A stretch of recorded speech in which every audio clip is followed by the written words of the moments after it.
से अधिक अनुविज्ञा से अधिक बताइए। अब इसके आगे आप आज्ञा करते हैं कि इत्थम पंचदश ग्रंथेर भावम संसाध्य कारणम फलम च कथयांश चक्रे सेवा फल निरूपण। एक चीज और समझ लें कि पुष्टि मार्ग में व्यसन दशा और निरोध दशा ये एक ही बताने के लिए भी श्रीमद आचार्य चरण ने निरोध लक्षण ग्रंथ का सृजन।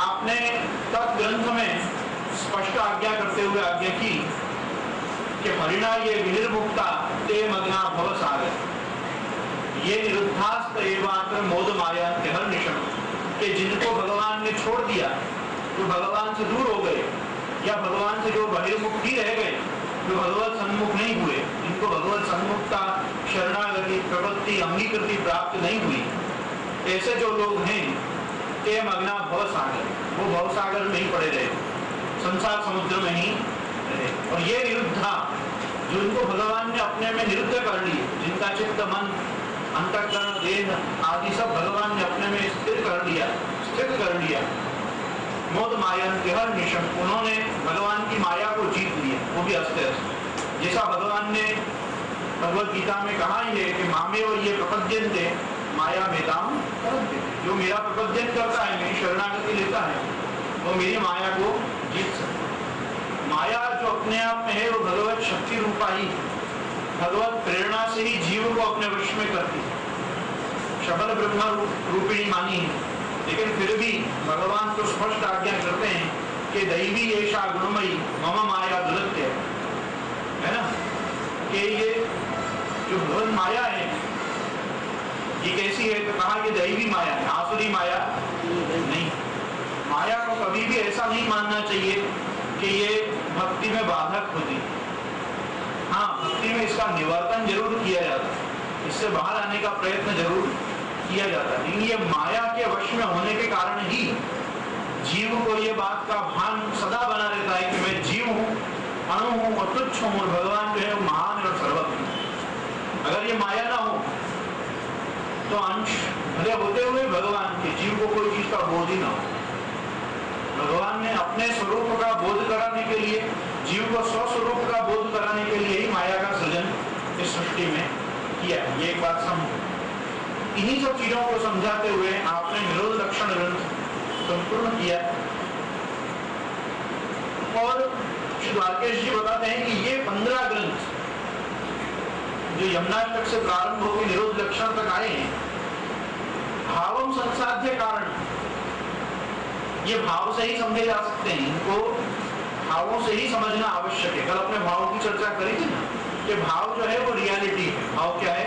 वास्तविकता है। भाव कोई भी ऐसी मनोकल्पित भावना नहीं है जिसके आधार पे अपन भजन कर सके, सेवा कर सके, क्योंकि भावना उन्हीं वस्तु की जा पाएगी जो वस्तु की वास्तविकता है। भगवान ने जो वस्तु की जो क्रियाकलाप अपनी लीला में किए ही नहीं, या ऋषि महर्षि और पूर्वाचार्यों ने जिन लीलाओं के बारे में अपने को बताया ही नहीं, यहाँ तक कि भक्त कवियों ने अष्टछापेतर पुष्टि मार्गांगीकृत कीर्तनकारों ने जिन लीलाओं को अपने पदों में ग्रथित किया ही नहीं, अपन उन लीलाओं का अनुभव नहीं कर सकते। ये एक मर्यादा है, क्योंकि देखो आचार्य चरण का भी शुभ नाम है अंगीकृत समर्यादा। आचार्य चरण की भी जो अंगीकृति है वो एक समर्याद अंगीकृति। तो मर्यादा किसकी है? पुष्टि की अपने आप में एक स्वतंत्र मर्यादा है। पुष्टि की एक स्वतंत्र मर्यादा। मर्यादा मार्ग की हो ये आवश्यक नहीं, वो तो होती ही है। उसे वैदेही भक्ति कहते हैं। क्या कहते हैं? वैदेही भक्ति कहते हैं, जो विधान से की जाती हो, वैदिक विधान जिसमें साग्रह अंगीकार किया जाता हो। अपने यहाँ भी कितनी हद तक श्रीमद आचार्य चरण ने वैदिक क्रम को साधा है, क्योंकि आचार्य चरण स्वयं जो है आप वेदांत शास्त्राणि यज्ञानाम अपरिवृढान स्वस्वरूपेण रक्षक, आप तो रक्षक हैं वेद धर्म के, वेद पालक हैं। आपने अपने संप्रदाय को वैदिक मतानुकूल ही संस्थापित किया। अपने मार्ग में ऐसी कोई एक घटना नहीं घटती जो अवैदिक जो अवैदिक। और श्री गोसाई जी के वचनामृतों में हम देखें तो वेद धर्म और मर्यादा तो भक्ति मार्ग के फूल के रक्षण के लिए कांटों की बाढ़ के समान। अगर अपन ने उसका रक्षण नहीं किया तो भक्ति का फूल टिकेगा नहीं। उसके वेद धर्म तो सदा रक्षणीय है, उसका यत्नपूर्वक रक्षण करना चाहिए, वेद धर्म की रक्षा करनी चाहिए। अपने यहाँ हर वस्तु वैदिक है, लेकिन वैदिक होते हुए भी भाव प्रधान। कैसी है? आप कितना भी कर्मकांड कर लो, आप कितना भी यज्ञ अनुष्ठान आदि सब कर लो, बाद में आपको भाव की अपेक्षा तो पड़ेगी ही। जब कर्म पूरा करोगे तो हाथ जोड़कर विनती करनी पड़ेगी, मंत्रहीनम क्रियाहीनम भक्तिहीनम जनार्दन यत्कृतं तु मया देव परिपूर्ण तदस्तु में। आप कृपा करके इसको परिपूर्ण करो। मैंने तो मंत्रहीन किया हो, भक्तिहीन किया हो, क्रिया बराबर न की हो कर्म में, तो भी आप कृपा करके इसको परिपूर्ण करो। ये भावना नहीं है, भाव विज्ञप्ति नहीं है तो और क्या है? यस्य स्मृत्या स्नामोक्त्या तपो यज्ञ क्रियादिषु नूनं संपूर्णतां याति सद्यो वन्दे तमच्युतम्। हे अच्युत, आप स्वयं अच्युत हो, कभी च्युत नहीं होते, कभी क्षरित नहीं होते, कभी विफल नहीं होते। आपको मैं नमस्कार करता हूँ, मेरा कर्म आपकी कृपा से संपूर्ण हो, आप ऐसी मेरे को आशीष प्रदान करो। ये सब भावना है, भाव विज्ञप्ति बिना कोई क्रिया हो।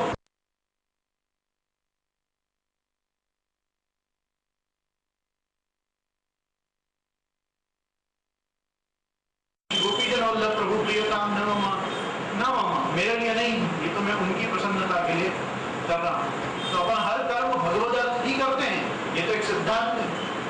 अपने लिए अपन क्या करते हैं? इसी को निष्काम भक्ति कहते हैं। क्या कहते हैं? निष्काम भक्ति। कर्म सब करना, सकाम हो तो सकाम करना, लेकिन अंत में उसको भगवत चरणारविंद में समर्पित करो। ये समर्पण, ये निवेदन का स्वरूप। क्योंकि यद करोषि यदश्नासि यद जुहोसि ददासि यद तपस्यसि कौन्तेय तत् कुरुष्व मदर्पणम्। भगवान ने गीता में सिद्धांत बनाया, जब कर तब कर, व्रत कर, कुछ भी कर। भागवत का सिद्धांत बना, इष्टम दत्तम भूतम जप्तम भूतम यच्चात्मनः प्रियम दारान सुतान ग्रहान प्राणान यत् परस्मै निवेदनम।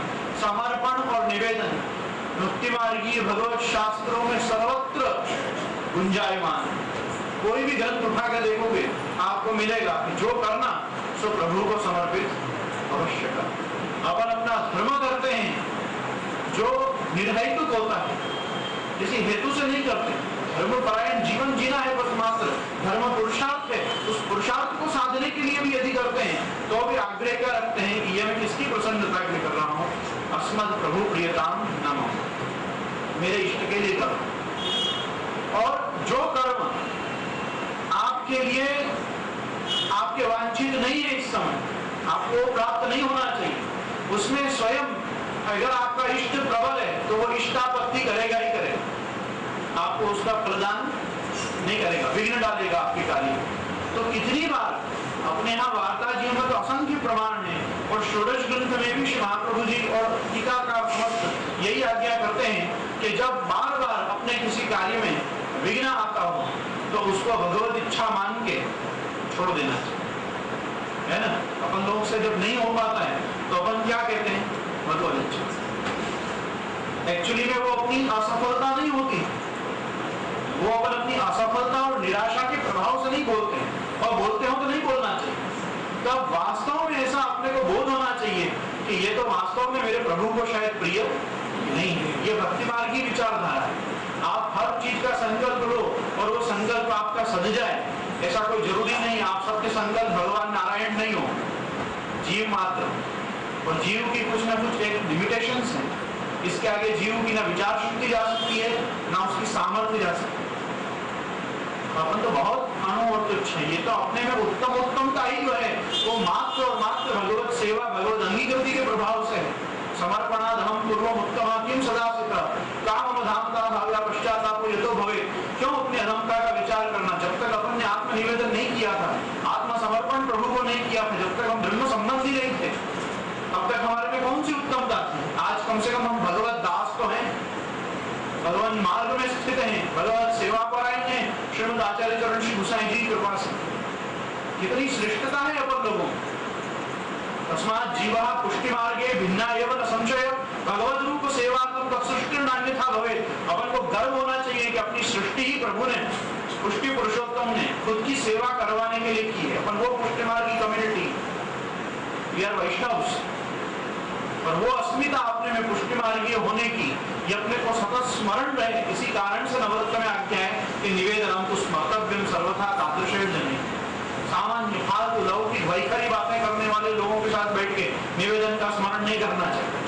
तादृशेण जने, तादृशी जो हो, ता भगवान जिनको जिन्होंने देखा हो, जिसको भगवत साक्षात्कार हो, उसके पास बैठ के अपने निवेदन का और आत्मनिवेदन, आत्मसमर्पण का स्मरण करना चाहिए। कहाँ जाओगे ऐसा ढूंढने आज व्यक्ति को? कहीं नहीं मिलेगा। 252 वैष्णव की वार्ता खोलो, 84 वैष्णव की वार्ता खोलो, उनके साथ सत्संग, यही सिद्धांत। निज वार्ता, गुरु वार्ता पढ़ो, श्रीमद आचार्य चरण के लीला चरित्र पढ़ो, बैठक चरित्र पढ़ो, श्री गोपाल दास जी का सत्संग करो, श्री द्वारकेश जी का सत्संग करो, मूल पुरुष पढ़ो, वल्लभाख्यान पढ़ो, यही वैष्णव तादृशी है। आज के आधुनिक कोई वैष्णव जगत में न तादृशी है, न आचार्य तादृशी है, और है तो उनका स्वरूप गुप्त है, हमेशा हर स्थान पे प्रकट नहीं है। इसलिए कहीं भी सत्संग ना मिले तो वैष्णव नहीं ढूंढने, 4 वैष्णवों को भेगे करके पूर्वाचार्यों की तरह पूर्व वैष्णवों का स्मरण, चरित्र स्मरण करो। इसी से अपने को व्यसन दशा, कृष्ण व्यसन प्राप्त हो, इसी से निरुद्ध भाव अपने में आएगा भगवत प्रति। यही सिद्धांत बताने के लिए आचार्य चरण ने संयोग विप्रयोगात्मक, श्रृंगार रस के उभय दलात्मक निरोध लक्षण ग्रंथ का सृजन करके बताया कि देखो दोनों प्रकार से आदमी निरुद्ध हो सकते, आई लक्षण है। इसके बाद देखो यही जो समस्त भाव हैं पंचदश ग्रंथों के, इनको बताते हुए आपने आज्ञा की कि उद्वेग प्रतिबंधानां साधनैः वारणैः सह फलं स कथयांश्चक्रे सेवा पर निरूपणम तस्याप्यति दुरूहत्वात् विवृतिं चक्चाकरोत् विभुः। और फिर इसमें 2 चीजें बताई महाप्रभु जी ने कि तुम्हारी सेवा में 2 ही चीजें हैं जो सबसे ज्यादा प्रतिबंधक है। एक उद्वेग, क्या? एक तो उद्वेग, मनोद्वेग, ये बड़ा भयंकर प्रतिबंधक, और दूसरा उसकी तो अपन चर्चा करेंगे, लेकिन एक चीज यहाँ जो अभी द्वारकेश जी अपने को बता रहे हैं, तो ये है देखो कि सेवा फल निरूपण जो ग्रंथ है अपने आप को, वो लिखने के बाद आचार्य चरण को स्वयं ऐसा लगा कि ये बहुत क्लिष्ट है। ऐसा आप में से किसी को स्मरण है कि सेवा फल ग्रंथ किसके लिए लिखा गया? विष्णुदास छिपा, करेक्ट, एग्जैक्ट। विष्णुदास छिपा के लिए जब ये ग्रंथ लिखा तो आचार्य चरण ने स्वयं उनको फिर बाद में इस सेवा फल निरूपण की विवृत्ति भी लिख के प्रदान की, है कि नहीं? दूसरा जो प्रतिबंध है, मैं खुद भूल गया हूँ एक्चुअली में, लेकिन मैं आपको उसको याद करके बताऊंगा। लेकिन समझने लायक बात यह है यहाँ पे कि सेवा का जो फल है वो प्रारंभ में नहीं बताया गया है।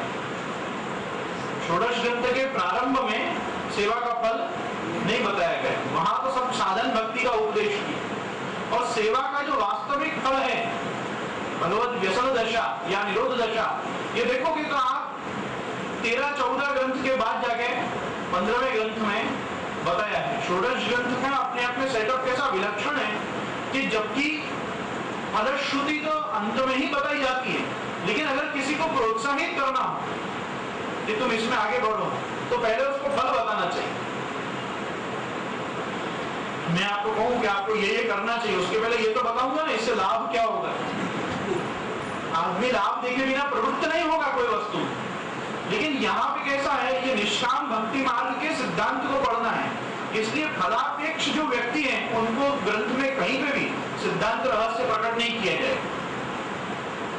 क्योंकि पहली बात यह है कि पुष्टि मार्गीय कौम, संपूर्ण पुष्टि मार्गी कम्युनिटी फ्रॉम लीला चक्र टू ये लोक चक्र निस्साधन जीवों का मार्ग है। कैसा?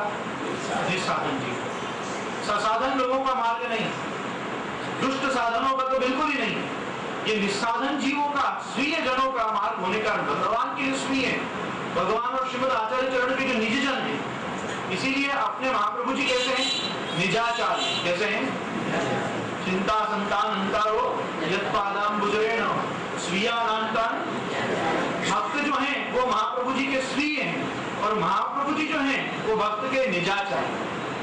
निज शब्द जो है ना वो अपनत्व का प्रतीक है, अपनत्व का द्योतक है।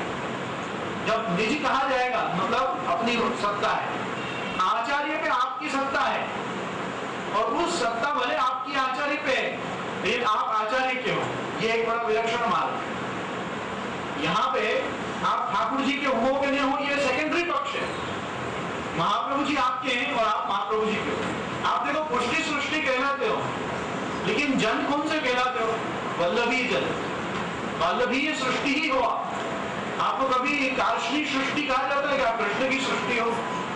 नहीं हो। जब यद्यपि कोई भेद नहीं है, आज वल्लभी हो तो वो भगवान श्री कृष्ण का ही वल्लभ होगा, प्रिय होगा, लेकिन फिर भी ऐसा नहीं है। ये देखो मोबाइल बिल्कुल बंद कर दो तो शिष्टाचार नहीं है ये बिल्कुल।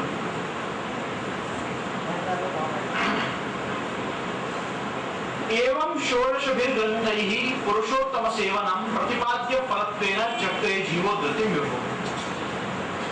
षोडश ग्रंथ के द्वारा जीवों की उद्धृति कराने के लिए, उसका उद्धार करने के लिए श्रीमद आचार्य चरण ने जो साक्षात विभु हैं उन्होंने पुरुषोत्तम की सेवा का प्रकार बताते हुए, श्री कृष्ण की सेवा का प्रकार बताते हुए ये षोडश ग्रंथों का सृजन किया। अब देखो कितनी बड़ी बात यहाँ द्वारकेश जी बता रहे हैं कि अवतार दशायाम तो उद्धृति रूप दर्शन। अवतार दशा जब चल रही होती है, भगवान का जिस समय अवतार रूप में हुआ होता है उस समय जीव का उद्धार भगवत दर्शन से ही होता है। किससे होता है? भगवत दर्शन से। लेकिन जब जिस समय अवतार दशा नहीं चल रही होती, जैसे आप देखो कि इस समय श्रीमद आचार्य चरण की जो प्रकट लीला है वो आसुर व्यामोह लीला है। जो आसुरी जीव हैं वो क्या मानते हैं कि अब इस लोक में श्री महाप्रभु जी नहीं विराजे। इस भावना से श्रीमद आचार्य चरण ने आसुरी जीवों को व्यामोहित किया है, ब्रह्म में डाला है। और दैवी जन जो हैं, जो दैवी जीव हैं, उनकी कैसी मान्यता है, उनकी कैसी निष्ठा है, मैं तो कहूंगा यानी आचार्य चरण सदा सर्वदा विराजमान। अगर प्रभु अपने घर विराजमान है तो श्री महाप्रभु भी अपने घर विराजमान है, अपने हृदय में विराजमान। आचार्य चरण नित्य हैं, जैसे ठाकुर जी नित्य हैं वैसे आचार्य चरण नित्य हैं। तो जो असुर हैं वो कैसा मानेंगे? आसुरी जीव महाप्रभु जी 500 साल पहले थे। और दैवी जीव क्या कहेगा? महाप्रभु जी ने ऐसी आज्ञा की थी नहीं कहेगा, महाप्रभु जी ने ऐसी आज्ञा की है। वर्तमान में ही हमेशा श्रीमद आचार्य चरण को संबोधित करे। जो ऐसा कहता हो कि महाप्रभु जी थे वो महाधूढ़ मूढ़ है, उसकी बात नहीं सुननी चाहिए। क्योंकि आप श्री की जो लीला तिरोधान का चरित्र है वही अपने आप में आसुर व्यामोह है।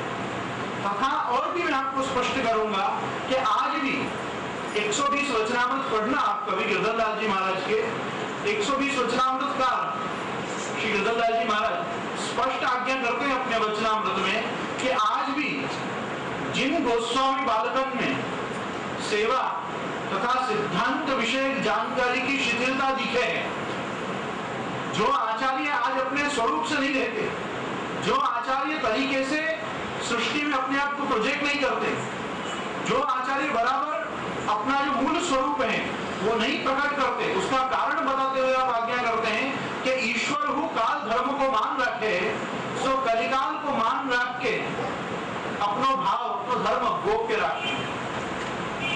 है कि नहीं? आज क्यों आचार्य अपना सही स्वरूप समाज में प्रकट नहीं करते? जो उनमें सामर्थ्य है विश्व विदित दीनी गति प्रेतन, क्यों न जगत उद्धरो। नंददास जी श्री गुसाई जी को विनती क्या कर रहे हैं कि क्यों लोगों को अच्छा कर रहा है तो अच्छा मिल रहा है, बुरा कर रहा है तो बुरा भोग रहा है। ये तो विश्व विदित है। जो मृतात्मा है, जो प्रेत है, प्रेत शब्द वहां प्रयोग किया है। देखो कैसा है, आदमी 3 अवस्था में रहता है। कैसे? 3 अवस्था में। एक रहता है जीव, जीवित, एक होता है मृत, उसको कहते हैं प्रेत, और जब संस्कार और सब क्रियाएं पूरी हो जाती है तो हो जाता है पितृ। क्या हो जाता है? पितृ। उसकी 3 अवस्था होती है ना। अपन सब कौन सी अवस्था में? जीव, मरे बाद प्रेत, और समस्त संस्कार पूरे होने बाद पितृ। 3 स्टेजेस में चले जाते हैं। तो जो जिस समय में मरा हुआ आदमी है उसी की तो गति उत्तम गति या अधोगति निश्चित की जाएगी। तो वो रिक्वेस्ट कर रहे हैं श्री गोसाई जी से नंददास जी कि आप तो षटगुण संपन्न हो, भगवान के रूप में आप भी इस समय भूतल पे विराज रहे हो, आप जुग जुग राज करो तो करो, पर ये क्या कर रहे हो कि जो जैसा कर रहा है वैसा भोग रहा है, आपका सामर्थ्य तो अपरिमित है। उनका क्यों उद्धार आप नहीं करते, उनको क्यों समस्त लोगों को सदलोक गोलोक आदि प्रदान नहीं करते, नित्य लीला में क्यों सबको नहीं भेज रहे हो? देखो मैं आपको एक बात बताता हूँ, ऐसा नहीं है कि ब्रह्म संबंधी प्रत्येक व्यक्ति गोलोक में जाता है, माइंड इट वेल। सर्वनिर्णय निबंध में श्रीमद आचार्य चरण ने स्पष्ट आज्ञा की है साधन प्रकरण में कि नरके न भवेत् पातक किंतु हीनेषु जायते, न जातु यम यातना भवति ते पयपानता आदि अपन जो पढ़ते हैं उसका अर्थ यही होता है कि यम यातना नहीं भोगनी पड़ती है, नरकवास नहीं होता। लेकिन 84 लाख योनि में आप गधा कुत्ता घोड़ा नहीं बनोगे इसकी कोई गारंटी नहीं। नरके न भवेत् पातक, आपका नरक यातना नहीं भोगनी पड़ेगी। That doesn't mean कि आप अजामिल की तरह विष्णुदूत आएंगे और उठा के वैकुंठ ले जाएंगे, ऐसा नहीं है। अपने अपने कर्मों के अनुसार अपन को समस्त सत्कर्म और दुष्कर्म के भोग तो भोगने ही है। अपनी तो क्या औकात है, समस्त गोपी जनों ने भोगेंगे। जब अंतर्ग्रह तथा गोपी जनों के लिए आता है श्रीमद रास पंचाध्यायी में कि जिस समय अंतर्ग्रह तथा गोपी जनों को जुगुर्गुणमयम् देहम सद्या प्रक्षीण वंदनम, ये शब्द का प्रयोग किया सुखदेव जी ने कि उनकी जो ये प्रकृत देह थी गुणमय देह सत्व रजतम से बनी हुई पंच महाभौतिक, ये वहीं के वहीं क्षीण हो गई। वो उसको कहते हैं ना अंतर ध्यान हो गई, वहीं बैठे बैठे अंतर कर रहा था गोपीजन, भगवान के पास रास में न जा पाई, इस वियोग अग्नि से ही वो वहीं जल गई। और जल गई तो ऐसी जली कि उनकी देह भी नहीं मिली। क्या हुआ? देह भी नहीं मिली। तो वहां पे राजा परीक्षित को प्रश्न हुआ, ये क्या हुआ, ऐसा क्यों हुआ कि ये सब अदृश्य हो गई, तिरोभूत हो गई यहाँ पे अपने स्थानों से, न रास में ही पहुंची, ये कहीं कहां? तो जहां पे ये शब्दों का प्रयोग किया गया है जुहुर्गुणमयम् देहम सद्या प्रक्षीण वंदना, उसकी टीकाओं में सुबोधनी टिप्पणी जी श्रद्धाई महाप्रभु ये लोग सब इतनी विलक्षण बात बताते हैं कि गोपीजनों को जो ताप हुआ किस वस्तु का कि हम भगवान का वेणुनाद सुनकर भी रास में नहीं जा पाए, कोई भी कारण रहा, लौकिक अलौकिक कोई भी कारण, भगवत इच्छा, मैं तो कहता हूँ ईश्वर इच्छा बली है, सबसे बड़ी इच्छा तो उस समय ईश्वर की नहीं होगी उनके कर्मानुसार। तो उस समय पे वहां वो समझाते हैं कि भगवान ने ये इनकी गुणमय देह कैसे नष्ट करी, गुणमय देह नष्ट करी सुकरी, इनके सद्या प्रक्षीण बंधना, इनके समस्त बंधन भगवान ने कैसे छुड़ा दिए। समस्त बंधन तो जीव मात्र के छूट ही नहीं सकते सिवाय मोक्ष के, तो क्या ये मुक्त हो गई? मुक्त हो गई तो कैसे मुक्त हो गई? अब आगे जाके जो टीकाओं में बताया गया है कि भगवान ने रास में इनको अपने हृदय में से पुनः प्रकट करी और इनके साथ ही रास किया। भगवान ने जैसे अपने में से कृष्ण के स्वरूप प्रकट किए, तद्वत भगवान ने अंतर्गत गोपी जनों को भी प्रकट किया। रास में अधिकार और रासाधिकार प्राप्त करके रास तो प्रभु के साथ केवल अन्य पूर्वाओं नहीं किया, लेकिन अंतर्ग्रह तथा गोपी जनों को भी प्रभु ने पुनः प्रकट करे और उनके साथ भी रास किया। कृत्वा तावन्तम आत्मानं यावन्तिर गोपयोषिता रजयोषिता, वहां पे उसकी टीका में आगे समझाया गया है इस चीज को भी कि भगवान ने उनसे भी रास किया। लेकिन जब ये बात कही परीक्षित के सामने सुखदेव जी ने, तो परीक्षित घबरा गए, ये तो हो ही नहीं सकता है। अरे अच्छा करेगा तो अच्छा फल मिलेगा तो अच्छे लोक में जाएगा, बुरा करेगा तो बुरा फल मिलेगा, अधोगति भोगेगा और भोग के वापिस मृत्यु लोक में आएगा। सबके सब एक साथ कैसे खत्म हो सकता है? किसी का भी बैंक बैलेंस रब्त होने के बाद जेल तो जाएगा, कम से कम चुका नहीं पाया तो जेल जाएगा, नहीं हुआ तो पड़ा रहेगा, कुछ ना कुछ तो होगा। अदृश्य कैसे हो गए, अंतर्ध्यान कैसे हो गए? तो वहां बताया कि जब भगवान ने संकल्प लिया कि नहीं इनको तो मुझे अपने में ही स्थित करना है, अपने में लीन करना है, तो भगवान ने क्या किया? देखो कि जिस समय उनके अंदर ऐसी भावना आई कि देखो हम प्रभु का वेणुनाद सुनकर भी, आवाहन सुनकर भी रास में वहां नहीं जा पा रहे हैं, तब उनको भगवान ने इतनी पीड़ा दी कि शत सहस्त्र जन्मों तक महारौरव नाम के नरक में जितनी यातना भोगनी पड़े उतनी यातना उनको एक क्षण में प्रभु ने प्रदान, एक क्षण भगवान ने निमिष मात्र में उनको शत सहस्त्र जन्मों तक महागौरव, महातामिश्र, अन्नतामिश्र आदि नरकों में जो यातना भोगनी पड़ती है, वो यातना भगवान ने निमिष मात्र में उनको प्रदान करा। और देवी देवता चतुर्दश मनुओं के आने और जाने के समय तक जितने समय स्वर्ग में स्वर्गादि सुख भोगते हैं, उतना सुख भगवान ने विप्रयोगावस्था में भगवत स्मरण करने पर उनको प्रदान कर। तो सुख भोगने से सारा धर्म का बैलेंस क्षीण हो गया और दुख भोगने से सारा पाप का बैलेंस क्षीण हो गया।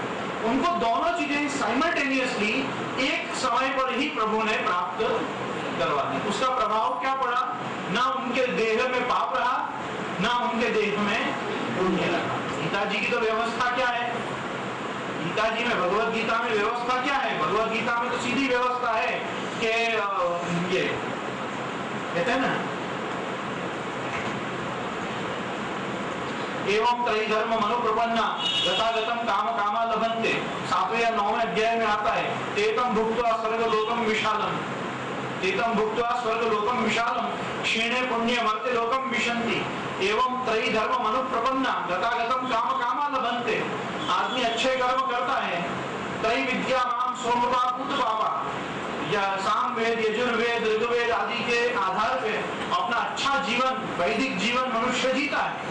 त्रयी विद्या माम सोमपा पुत पापा, तो उसके सारे पाप नष्ट धीरे धीरे होते चले जा रहे हैं। वेद धर्म तो बड़ा कृपालु है अपने आप में, उसके पास तो यदि तुमसे कोई अपराध भी हो जाए तो बहुत प्रकार के प्रायश्चित हैं, बहुत प्रकार के व्रत हैं। व्रतों को प्रायश्चित करने से कर्मांगभूत और जीवन में प्राप्त समस्त जितने भी दुर्गुण हैं, अपराध हैं, वो सब धीरे धीरे क्षीण होते ही हैं। तो वो भी व्यवस्था है। तो वहां पे कहा कि ये जो है त्रैविद्या माम सोमपा पूत पापा यज्ञ रिश्वा स्वर्गतिम प्राप्त। जो लोग ऐसा वैदिक जीवन जीते हैं कि अपने ऋग यजु और साम के सिद्धांत से यज्ञ याग आदि करते रहते हैं, वो धीरे धीरे अपने समस्त पापों को खत्म कर देते हैं। और फिर क्या होता है कि ते पुण्य मासात्र सुरेंद्र लोका, तब उनको ऐसा असाधारण पुण्य प्राप्त होता है कि अश्नंत देवान दिव्य देव भोगान, तब वो देवताओं की तरह वो भोगों का भोग स्वर्ग में करते हैं जो देवी देवता भोगते हैं।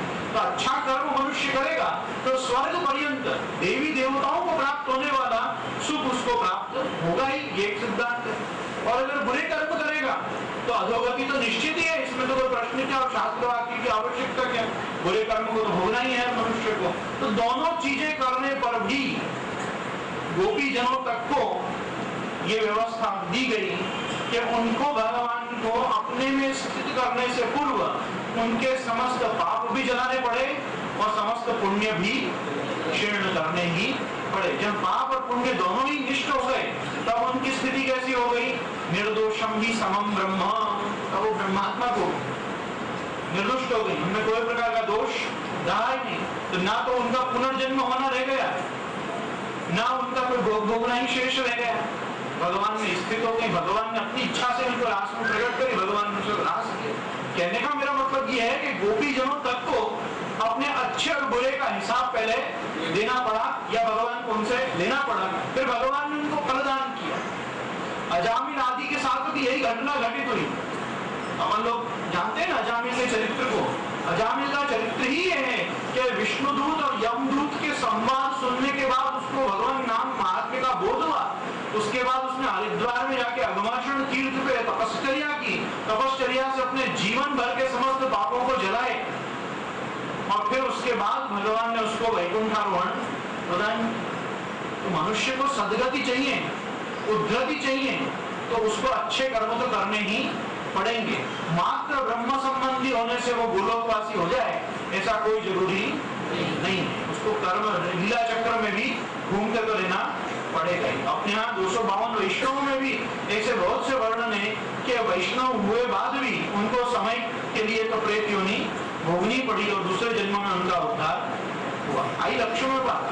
तो कहने का मतलब यह है कि नरके न भवेत् पाता किंतु हीनेषु जायते न जातु यम यातना अपन यमुना जी की महाप्रभु जी कृपा से, ठाकुर जी की कृपा से एक बार भगवत अंगीकृत होने के बाद अधोगति से बचेंगे, पर 84 लाख योनि के चक्र से नहीं बच सकते हैं। उसके लिए तो अपने को भक्ति के द्वारा ही बाहर आना पड़ेगा। क्योंकि ये बात तो स्पष्ट कही गई है, स्कंद पुराण में कही गई है, आचार्य ने निबंध में कही गई है कि महात्मा ज्ञान पूर्वस्तु सुदृढ़ सर्वतोधिक स्नेहो भक्ति इति प्रोक्ता तयो मुक्ति न चान्यथा। भक्ति के बिना मुक्ति नहीं। भक्ति नहीं करेगा आदमी तो उसको न ज्ञान मोक्ष दे सकता है, न वैराग्य मोक्ष दे सकता है, न कर्म मार्ग ही उसको मुक्त कर सकता है। ये एक सिद्धांत है। यहाँ तक कि श्रीमद् भागवतम पुराण तिलकम यद वैष्णवानां धनम यस्मिन् पारमहंसमेकमखिलं ज्ञानं परं गीयते यस्मिन् ज्ञान विराग भक्ति सहितं नैष्कर्म्यम् आविष्कृतं तच्छृण्वन् प्रपठन् विचारं करो भक्त्या विमुच्यते नरः। भक्ति से ही विमुच्यते, भक्ति से ही तुम इस संसार चक्र से बाहर जा सकते हो। श्रीमद् भागवत को पुराण तिलक बताया कि भागवत जी जो है वो पुराण तिलक है, सबसे श्रेष्ठ पुराण है। श्रीमद् भागवतम पुराण तिलकम यद वैष्णवानां धनम, तुम्हारा सच्चा धन क्या है? भागवत जी। और यस्मिन् पारमहंसमेकमखिलं, परमहंसों की संहिता है। सामान्य आदमी इस भागवत को समझ नहीं सकता। विद्यावतां भागवते परीक्षा, विद्वानों की परीक्षा भागवत में ली जाती है। भागवत के अर्थ सही ढंग से कर दे तो आदमी विद्वान। यस्मिन् पारमहंसमेकमखिलं ज्ञानं परं गीयते, यहाँ सामान्य ज्ञान की चर्चा नहीं है, परम ज्ञान की चर्चा है। कैसी? परम ज्ञान। पहले ही कहा सत्यम परम धीमहि, परम ब्रह्म की चर्चा, परम सत्य की चर्चा, परम ज्ञान की चर्चा। ये परम शब्द क्या है? भक्ति। पर शब्द क्या है? भक्ति। कृपया परया विष्टः विषीदन्निदम् अब्रवीत्, गीता जी के पहले अध्याय में आता है ना, उसको कृपया परया, ये पर शब्द आ जाते ही वो ज्ञान किस चीज में कन्वर्ट हो जाता है? भक्ति में। यस्मिन् पारमहंसमेकमखिलं ज्ञानं परं गीयते, और यस्मिन् ज्ञान विराग भक्ति सहितम, ये भागवत शास्त्र ऐसा है कि ज्ञान वैराग्य और भक्ति ये तीनों चीज इसमें मिश्रित रूप में दी गई। मिश्रित रूप में क्यों दी गई है साहब? जिसको जो चीज ले लो, जिसको ज्ञान चाहिए उसको भागवत ज्ञान देगा, जिसको वैराग्य चाहिए भागवत उसको वैराग्य का दान करेगी, जिसको भक्ति चाहिए उसको भक्ति मिल जाएगी। तीनों का मिश्रण। अरे वेद रूपी वृक्ष का ये पका हुआ फल है। निगम कैसा? तो कहा निगम कल्पतरोर गलितम फलम, कल्पतरु है निगम। वेद स्वयं कैसे हैं? वेद में से सब चीज मिलता है, कर्म मिलता है, ज्ञान मिलता है, उपासना मिलती है, भक्ति मिलती है, षट दर्शन वेद में से मिलते हैं। न्याय हुआ, वैशेषिक हुआ, सांख्य हुआ, योग हुआ, मीमांसा हुई, वेदांत हुआ। ये सब कहां से निकले? वेद में। समस्त धर्मों का मूल क्या है? वेद में। वेद धर्म ही तो धर्म है, और धर्म ही कहाँ है? वेद से इतर तो कहीं धर्म है ही नहीं। वेदे सर्वम प्रतिष्ठितम, धर्म की प्रतिष्ठा ही भगवान ने वेद में की है, अपने विश्वास में, अपने आप्त वचन में भगवान ने की है। इसलिए वो शब्द प्रमाण परम प्रमाण है।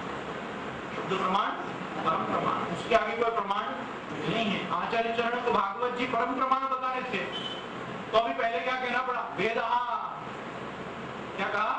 वेदः बहुवचन, एक वेद नहीं, चारों वेद, उपवेद संहिता, कांडद्वयात् प्रतिपादिका, हर चीज उसमें। वेदः श्री कृष्ण वाक्यानि व्यास सूत्राणि चैव हि समाधि भाषा व्यासस्य प्रमाणं चतुष्टयम्, चार प्रमाण मुझे ग्राह्य है। लेकिन उत्तरम पूर्व संदेह वारकम परिकीर्तितम, एक के बाद एक से एक बलवत्तर प्रमाण है। वेदों से ज्यादा बड़ा गीता जी का वाक्य, गीता जी से ज्यादा बड़ा ब्रह्म सूत्र का वाक्य, ब्रह्म सूत्र से ज्यादा बड़ा श्रीमद् भागवत का है। भागवत सर्वोपरि, लेकिन शुरू कहां से करना पड़ेगा? वेद से, क्योंकि भागवत जी स्वयं अपने आप में उसी वेद रूपी वृक्ष का पका हुआ फल है, उसमें से सब मिलता है। वो कल्प वृक्ष क्या है? कल्प वृक्ष। आपकी कल्पना जो होगी वो आपको देखो, यदि अध्यात्म विभावयन्ति तत्तद्वपु प्रणय से सदन उत्कार। ये तो भागवत का ही सिद्धांत है, तुम जो चाहोगे भागवत जी देगी। आज भिखारी लोग भागवत जी के नाम पे खाते फिरते हैं, उनको क्या पैसा नहीं दे रही भागवत जी? प्रचुर मात्रा में दे रही है। ऐसी लक्ष्मी किसी को नहीं दे रही जैसी भागवत कथाकारों को दे रही है। इंडस्ट्रियलिस्ट तो जा रहा है, बिजनेसमैन तो जा रहा है, हर व्यक्ति अपनी शाम धन का वहीं जाके समर्पण करके आ रहा है। भागवत जी से जो जितना जो कमा रहे हैं उतना और किस चीज से कमा रहे हैं? तो क्या भिखारियों को पैसा नहीं दे रही भागवत जी? प्रचुर मात्रा में दे रही। तो कौन कहता है कि लक्ष्मी नहीं प्राप्त होती? उससे लक्ष्मी भी प्राप्त होती है, पर लक्ष्मी की प्राप्ति के लिए भागवत जी नहीं होती। ये गलत व्यवस्था। अरे ज्ञानम परम गीयते यस्मिन् ज्ञान विराग भक्ति सहितम नैष्कर्म्यम् आविष्कृतम, इसमें नैष्कर्म का उपदेश किया गया है। नैष्कर्म क्या होता है? ज्ञान मार्गी को पूछोगे ज्ञान मार्गी बताएगा नैष्कर्म का अर्थ होता है कर्म ही नहीं करना। भक्ति मार्गियों से पूछो नैष्कर्म का क्या अर्थ होता है। हर कर्म भगवान के लिए करना नैष्कर्म, अपने लिए कुछ नहीं करते हम। किसके लिए करते हैं? प्रभु के लिए। प्रभु के लिए कर्म करना ही नैष्कर्म है। नैष्कर्म आविष्कृतम, उसका आविष्कार भागवत में हुआ है। भागवत से पहले और कहीं नहीं बताया गया कि जो तू कर सो प्रभु के लिए कर, व्यवस्था है। और तत्शुण्वन, उसको सुनोगे, प्रपठन, पढ़ोगे पढ़ाओगे, विचारण करो, बार बार उसका चिंतन करोगे, मनन करोगे, निधिध्यासन करोगे, तो कहा भक्त्या विमुच्येन, तो तुम भक्ति के प्रभाव से ही मुक्त होगे, है ना। उद्वेग और प्रतिबंध, ये भक्ति में सबसे ज्यादा बाधक है। सेवा फल में दो चीजें क्या बताइए बाधक, उद्वेग और प्रतिबंध। एक प्रतिबंध होता है अपने ही कर्मों के द्वारा, और एक प्रतिबंध होता है भगवत कर्म, जिसको मैंने कहा ना इष्टापत्ति। ये दो चीजें जो है वो सेवा में हमेशा बाधक होती है। इनका कैसे निवर्तन करना, इनसे कैसे हट जाना, इनसे कैसे छोड़ना, यही अपने आप में सेवा फल है। आज अपने ऊपर कोई प्रतिबंध ना हो, लौकिक वैदिक कोई प्रकार का प्रतिबंध अगर अपने ऊपर ना हो, और अगर अपना मन में उद्वेग ना हो, शांत चित्त अगर अपन हो, तो क्यों भगवत सेवा में चित्त नहीं लगेगा भाई। ऐसे कौन सा अपन ने जन्म में अपराध किया कि भगवत सेवा में अपना चित्त ना लगे, डेफिनेटली लगे। यही बात आचार्य चरण ने समझाई। हर व्यक्ति ब्रह्म संबंधी है, हर व्यक्ति शरणागत है, हर व्यक्ति आत्मनिवेदन आत्मसमर्पण किया हुआ है। सबको एक सा फल क्यों नहीं मिल रहा? एक सा मंत्रदान हुआ, एक सा पुष्टि पुरुषोत्तम माते विराजता है, एक से संप्रदाय में सब दीक्षित शिक्षित है, उसके बाद भी एक सा फल क्यों नहीं? क्योंकि हर व्यक्ति के हृदय में उद्वेग और उसके जीवन में प्रतिबंध के मात्राएं भिन्न भिन्न। हर व्यक्ति का एक अलग प्रकार का उद्वेलित भाव है, और हर व्यक्ति के जीवन में एक अलग प्रकार का प्रतिबंध है। कहीं सेवा की प्रतिकूलता है, तो कहीं सेवा के प्रति उदासीनता है, तो कहीं सेवा के प्रति अनुकूलता है, तो खुद की अरुचि है। रुचि खूब है, जरा व्याधि से पीड़ित है, जरा व्याधि से पीड़ित नहीं है, तो कोई सहयोगी तत्व सेवा में नहीं है। सेवा में प्रतिबंध कितने प्रकार के, ये प्रतिबंधों को कैसे दूर करे जीव, क्या ऐसे प्रतिबंध के समय क्या भावना मन में रखे, वही सेवा फल ग्रंथ में बताया गया। सेवा का फल सेवा ही है, सेवा का फल कुछ अन्यथा नहीं हो सकता। भक्त्या संजातया भक्त्या, भक्ति से भक्ति ही बढ़ती है, उससे और कुछ फल मिलता नहीं है। ये बिल्कुल निफल निकम्मे लोगों का मार्ग है। जिसको भक्ति करनी है पुष्टि मार्ग में आना, जिसको शक्ति चाहिए पुष्टि मार्ग में आने। भगवत सेवा से कोई प्रकार का लाभ नहीं होता है क्या नहीं? तब तादिन देवे लोग सुख संपत्ति न तजे, सुन सुर सवन की है गति जे हरि चरण बजे। भगवत चरणारविंद में रहोगे तो भगवत परा लक्ष्मी तो आनी है, तो लक्ष्मी प्राप्ति अर्थ कभी भगवत भजन भगवत सेवा नहीं की जाती। जिस समय लक्ष्मी जी का प्रादुर्भाव हुआ, क्या हुआ? प्रादुर्भाव, समुद्र मंथन किया देव दानवों ने, और 14 महान रत्न निकले उसमें से। कितने? 14। उसमें 14वां रत्न जो निकला वो तो अमृत था, लेकिन उसके पहले 13वां रत्न निकला, स्वयं लक्ष्मी जी प्रकट हुई क्षीर सागर में से समुद्र मंथन के समय। वो प्रकट हुई, तो प्रकट होते ही सुखदेव जी को दर्शन हुए। क्या हुए? सुखदेव जी तो कथा कह रहे, लीला कह रहे हैं, और जो लीला उतर रही है वो गा रहे हैं। जो लीला समाधि में प्राप्त हो रही है वो सुना रहे हैं। आप तो परमहंस दशा में है कि नहीं? इति श्रीमद् भागवते महापुराणे पारमहंस्याम संहितायाम, हर अध्याय के बाद में ये कहा जाता है, जैसे ओम तत्सत श्रीमद् भगवद गीता उपनिषत्सु योग शास्त्रे कृष्णार्जुन संवादे कहा जाता है, वैसे क्या कहा जाता है? श्रीमद् भागवते महापुराणे पारमहंस्याम संहितायाम, परमहंसों की संहिता है। सामान्य आदमी इसमें कोई गति उसकी नहीं। अब परमहंस सुखदेव जी जिस समय समुद्र मंथन का चरित्र सुना रहे हैं, उनको समुद्र मंथन दिख रहा है। क्या हो रहा है? और दिख रहा, और जैसे ही उन्होंने देखा कि हाँ भाई देव और दानवों के मंथन करने पर लक्ष्मी जी प्रकट हुए, तो क्या बोले? ततश्च आविर्भूत साक्षात। तो देखो आविर्भाव किसका हुआ है? साक्षात श्री रमा। श्री रमा का शब्द अर्थ क्या होता है? भगवान ठाकुर जी को रमण प्रदान करने वाली श्री रमा। श्री मतलब प्रभु, उनको जो रमण प्रदान करे, रमा, जिनके मन को रमा के रखे हमेशा। और फिर क्या कहा कि ततश्च आविर्भूत साक्षात श्री रमा भगवत परा। ये कैसी लक्ष्मी प्रकट हुई? भगवत परायणा प्रकट हुई। ना ये देवताओं के पास जाने वाली है, ना ये दानवों के पास जाने वाली। ये कहाँ जाने वाली है? सीधे भगवान के पास जाएगी, भगवत पर। लक्ष्मी प्रकट हुई, तभी से उसका स्वरूप ही बना दिया सुखदेव जी ने कि श्री रमा भगवत परा रंजय अंतिम दिशा कांत्या, अपनी कांति से समस्त लोगों को प्रकाशित करते हुए विद्युत सौदामिनी था, जैसे बिजली चमकती है वैसे चमकते हुए लक्ष्मी जी प्रकट हुए। और उसके बाद क्या हुआ? दैत्य दानव लड़ मरे आपस में, ये हमको प्राप्त हो जाए, सबको तुच्छ मान के लक्ष्मी जी कहाँ चले गए? जहाँ नारायण विराज रहे थे, कहाँ चले? तो लक्ष्मी अंततः तत्व कहाँ जाने वाली है? नारायण में ही उसका समापन होने वाला है, सम्मिश्रण होने वाला है, और कहीं वो नहीं जाने वाला है। लेकिन नारायण के नाम में लक्ष्मी का उपार्जित नहीं करना चाहिए, ये एक बड़ा सिद्धांत समझ।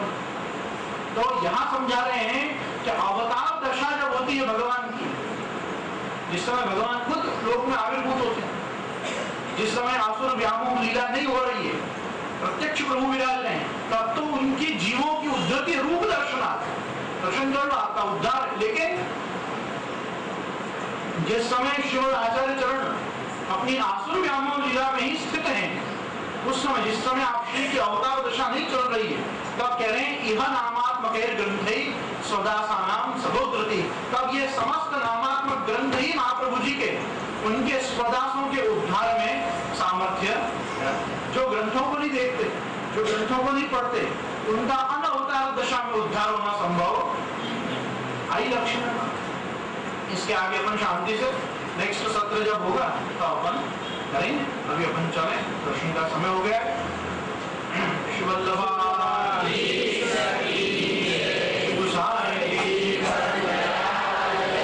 यथावत है, तो आप सबको यहीं पे महाप्रसाद देना है। मैं पुनश्च सबको यहाँ संबोधित कर दूं और आग्रह करो सब जन यहाँ हमारे साथ ही महाप्रसाद।